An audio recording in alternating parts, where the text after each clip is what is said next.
ভারতবর্ষের সুফি সাধনার ইতিহাসে চিশতি, সোহরাবর্দী, জাকেরিয়া এদের নাম মানুষের মুখে মুখে উচ্চারিত হয়।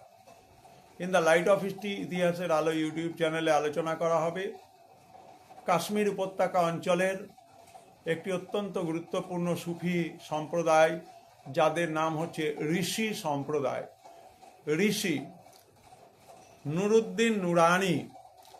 নুরুদ্দিন নুরানি এই ঋষি সম্প্রদায় কাশ্মীর অঞ্চলে যেমন প্রতিষ্ঠা করেছিলেন তেমনি জনপ্রিয় করে তুলেছিলেন।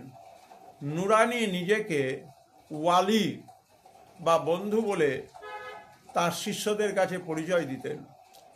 এই সম্প্রদায় যোগ এবং ধ্যানের মাধ্যমে আধ্যাত্মিক উন্নতি লাভের উপরে জোর দিত।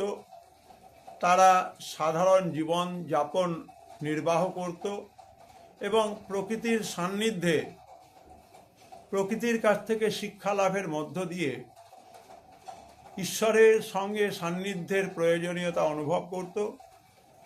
নুরুদ্দিন ঋষি, যাকে আমরা নন্দ ঋষি নামে জানি, তিনি হলেন এই সম্প্রদায়ের একজন গুরুত্বপূর্ণ সাধক।